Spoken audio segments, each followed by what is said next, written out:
Okay. I'm a victim. So, the first question. Experiment. The question is, do students get better grades when the completion of homework is mandatory? Manipulated variable would be, what is it, grades or homework? Homework. Homework. It's whether or not homework is required. So, it's the mandatory or non-mandatory nature of homework. Would be, if you were going to do the experiment, you'd manipulate that. You'd say, okay, homework's required this year. And the next year, homework's not required, and you'd see which one causes better test grades. What's that? They're banning homework in France. Banning it in France. Yeah. Wow. So what is homework? Well, if you go home and you have to, if you have a test the next day and you have to study, is It's that like homework? required homework where it's like they give it It's to you just and they whatever say you do. think will help your grades. So studying is homework. No, No. well, no, it's like they, It's just benefits. by homework they mean like they can't be like, oh, here's a piece of paper, do all this, turn it in, you get a grade for it. But I could say, here's a You could do book, it. read it all somehow before tomorrow, and I'll give you a test over it. That'd be okay? Yeah, but In it's France? Or what? It's more like dictated studying because they kind of outline what you have to do. But So if I didn't tell you to study, I was just saying, we've got a test tomorrow. Study if you want. that's basically what it is. It's You'll fail if you optional, don't. so it's not illegal. Okay. I think I could still get by in France. So number 2, a synonym for manipulated variable. There are 2 that I told you. Independent. And the other one would be the experimental variable. Those are the only terms I've heard. There may be other ones. Number 3, the responding variable would be test grades. So we're trying to see if manipulation of homework gets a response in terms of test grades. And then the next one, a synonym for responding variable is the dependent variable. And I don't know of any other ones. So this next one, I thought people would probably maybe not know what I was talking about here. Certain types of variables should be controlled. All the variables you need to control should have something in common. They can't be changed. Well, that's what control is. So the controlled means we're keeping them the same. But what is it about these variables? Yeah. If they weren't controlled, then the results would be changed. Specifically, are these variables that would affect the manipulated variable or the responding variable? Responding. So anything that could have an effect on your test grades should be controlled. Like the amount of sleep you get the night before, how hard the test is, anything that might make the test higher or lower, that should be controlled. So what they all have in common is there's something that could affect the responding variable if you didn't control it. Because you want to know that if you see different test grades, it's caused only by this and not by some other thing. Like whether, before one group took their test, there was an earthquake, and before the other group took their test, there was just a normal day. That would be an extra variable that might affect the test grades. Give an example of something that should be controlled. I listed difficulty of tests. Anybody have another one? Subjective. Joe? Whether or not a teacher is monitoring the students. Yeah, I guess that, yes. They could Definitely. like pull out their Because then there could be cheating, and also, some cases, it might just make you nervous. You might do worse if a teacher's monitoring you, even if you knew everything. PK? Whether or not they got a good night's sleep before. Yep, the sleep before the test, What 80. about how much time you have on the test? The amount of time, yeah, that's a good one. Bryce? The amount of homework. Yeah. The amount of homework that you had to do so you couldn't really study for the test. Yeah, those are all good. Those are all things that would affect how well you do on the Yeah. test. So this one, I thought of a couple different answers, but there's some variables you don't need to control. And there are some you really should not control in your experiment, because if you do, your experiment won't work. What 2 variables should you definitely not keep the same in your experiment? Whether or not you complete your homework. Manipulated and It's the manipulated and responding variable. So if you did this experiment and you kept the manipulated the same, so I'm going to do one group that does homework and the other group also does homework, then I have no experiment then anymore. So this one has to be changed. And the responding variable, if I kept that the same, I said, no matter what, all my test subjects are going to get the same test score, because that's just how it's going to work. That wouldn't work either, because then I wouldn't see if there was any response to that.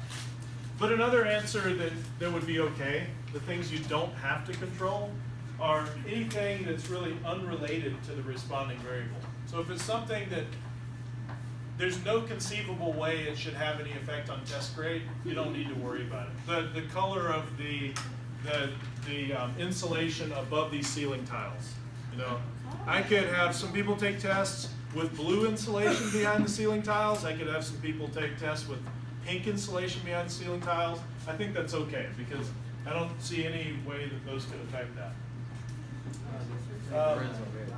So number 8, what would you need to do to have a good sample size? This is just asking what is sample size. Sid? Anybody? Abby? You have a, not just 2 people. Yeah, do a bunch of testing, test a lot of students. And exactly how many you would need to test, who knows, statistics could tell us, but a lot. Do a lot of testing, that's what sample size means. What's the purpose?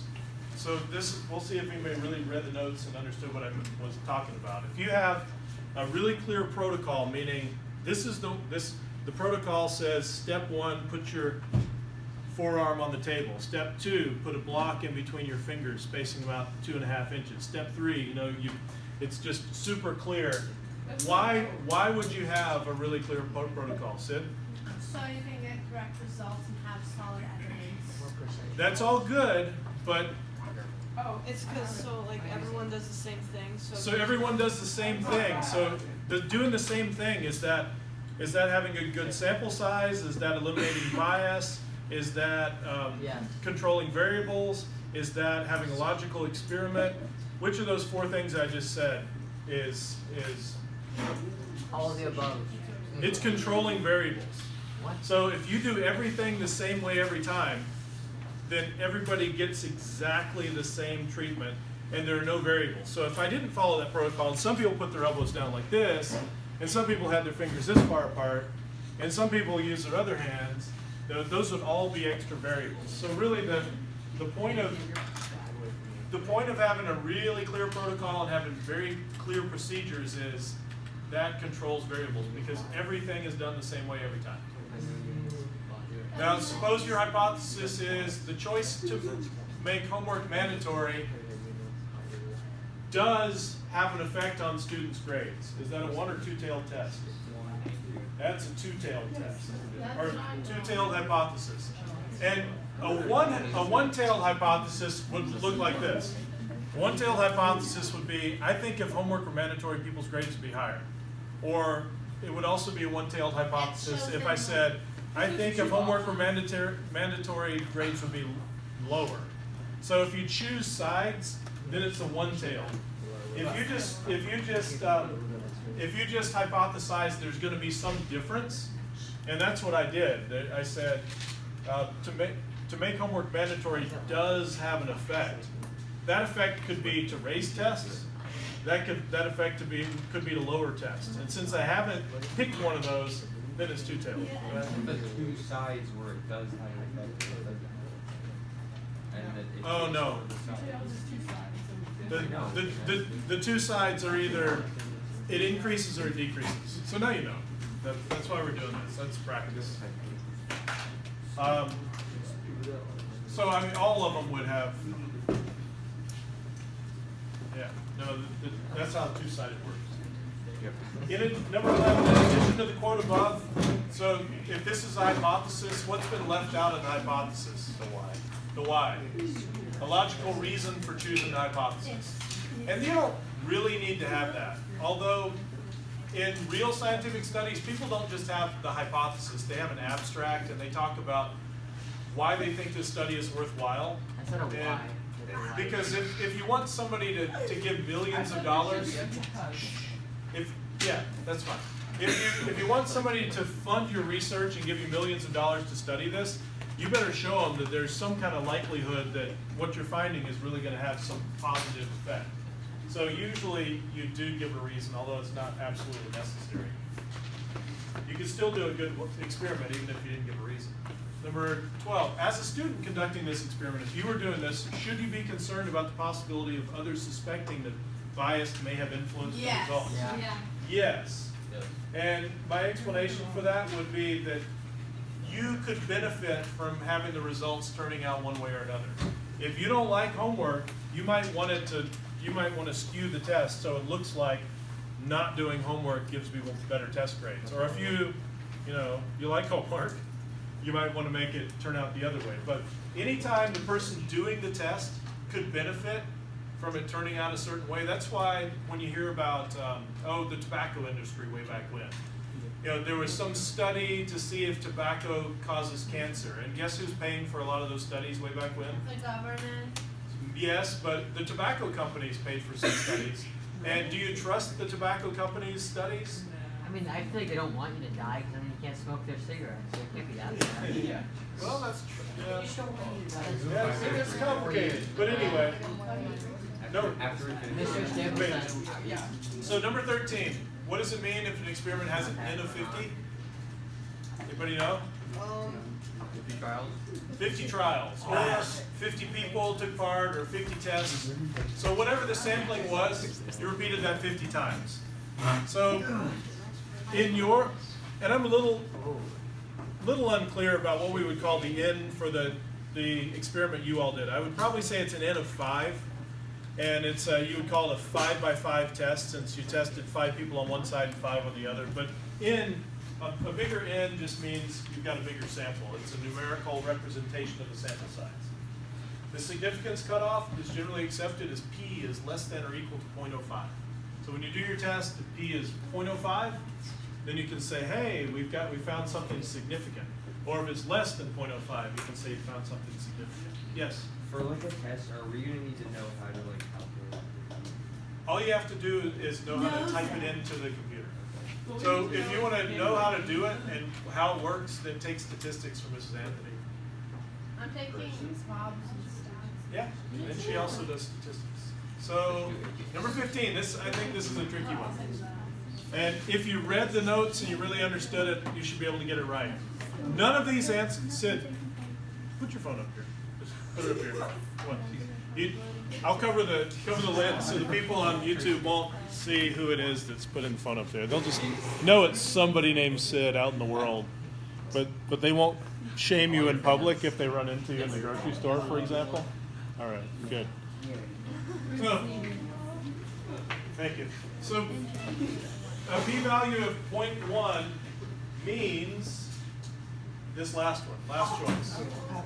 There's a 10% chance that there's no real difference between the test groups. That's convoluted. So what your statistics is not very good at showing that things are probable. It's good at showing that things are not probable. Like if I flip a coin and it comes up heads, there's a 50-50 chance there. Would you say it's really likely that I didn't cheat from that? Yeah. No. Well, it could be You can't really tell. There's a 50-50. But if I get heads, it's really likely I didn't cheat because the chances of that happening are really low. So statistics can show that some combination of coin flips is really low probability, but it can't say there's a high probability of you getting something. So what we have to do is we have to take the opposite. So just imagine there's no difference between these test groups. We've got a group of people who had mandatory homework, and we've got a group of people who had no mandatory homework. And let's say that it doesn't make a difference. There's no difference at all.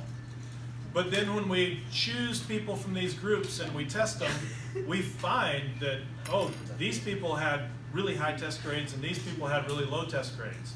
If there really is no difference between the groups, are the chances of plucking those people out randomly, are those good chances? Like let's say, I don't know, what's a good example? So I took 2 classrooms where they have the same class average, and I randomly selected 10 people from this class, and I got somebody with 100 on the test, and a 97, and a 100, and a 95, and a 92. And then the other class I pick out people at random, and I get a 70, and an 80, and a 65, and a 50, and a 40. If there's really no difference between those 2 classes, and I really am picking randomly, was that a high likelihood result? No. In fact, so what we would say is the chances of that are so slim that do you really think there's no difference between those 2 classes? No. No, there must be a difference. So what this what this 0.1 says is we found a pretty big difference here, and if these groups are really the same, the chance of finding that difference is only 10%. So the chance of there not being a difference between the test groups is 10%. So then we flip that and say, how confident are we that there really is a difference?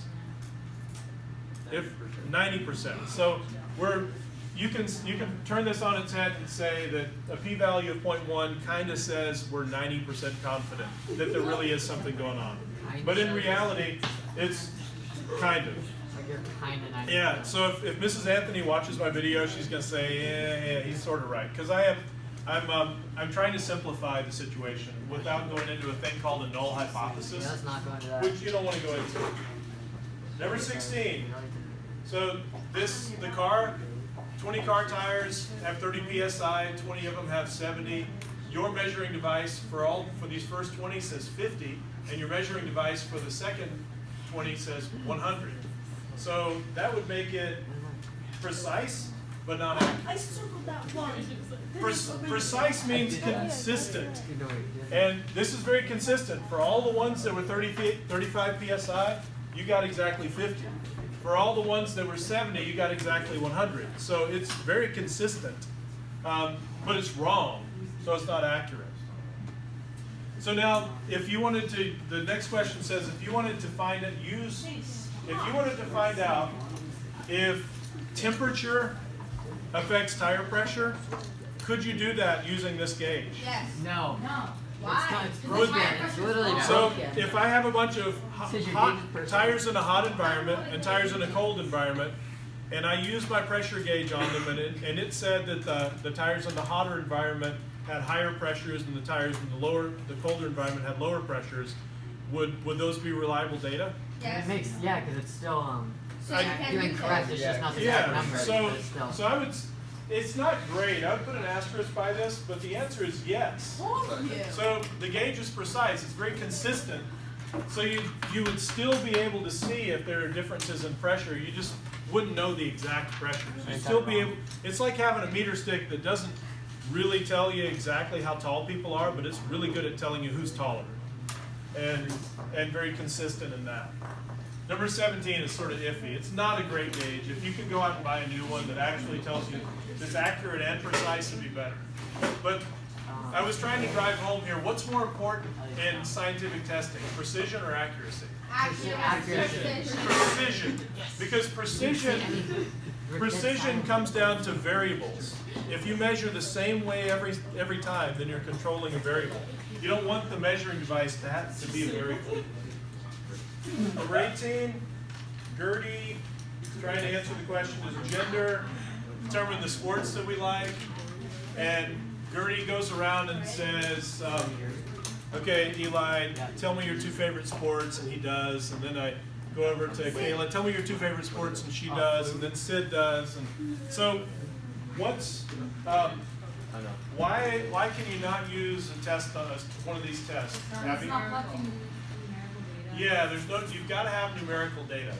And these need to be the kind of data that are going to fit into those 2 boxes that we filled out. Now, number 19, this was a tricky one. I don't know if you could come up with something. I'll give you my example, then you can tell me yours if you had some. People who play sports are faster than people who don't. I don't know if it's true or not, but if it is it because if you're fast, you're good at sports, so you play sports? Or is it because playing sports makes you fast? So and another example are people who are weightlifters. Do you get into weightlifting because you're strong? No. Or do you become strong because you weightlift? Could it be either? Yeah, It could be you both. can. Okay, who's got another example of something like this? Do you train dogs because you like dogs, or do you train dogs because you have them? Okay, do you train dogs because you like dogs, or do you like dogs because you spend so much time training them you've fallen in That's love? what I was trying to say. Yeah, that would work.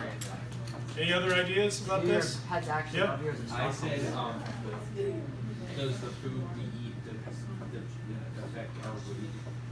So, ooh, Does the food make you weigh more, or does weigh more make you? like if I weigh a lot, am I going to be satisfied with low-calorie food? No. I'm probably going to need a whole bunch of food to keep me going. And on the other hand, if I eat a whole bunch of high-calorie food, that might make me weigh a lot. So that's good. That's a good one. Yeah. I have like a science question, like it's like kind of related to this, but Yeah. like, if you like have a pet, do you think it like loves you because it's like because you like take care of it, or do you think it loves you because like Stockholm syndrome, or like it falls in love with its captor? Yeah. Somebody said one time that the love is a verb and a noun, and the noun is the product of the verb. So if you get a pet rock, if I just, let's say I drew some eyes on this, and I decided to adopt this as my pet, I took it home, and I had to care for it for a while and keep it with me. The idea is that I would begin to love it. So do I love my pet rock because I have cared for it, or do I care for it because I love it? I don't know. It becomes very complicated. It's like babies. I was not a baby person, but then I had babies and I took care of them and I loved them after that. That's pretty cool. But I didn't love them really before I cared for them. I feel like totally so like in like the first 5-minute month, break, you go can, take like, a little not- break, you come know, back. What's going on?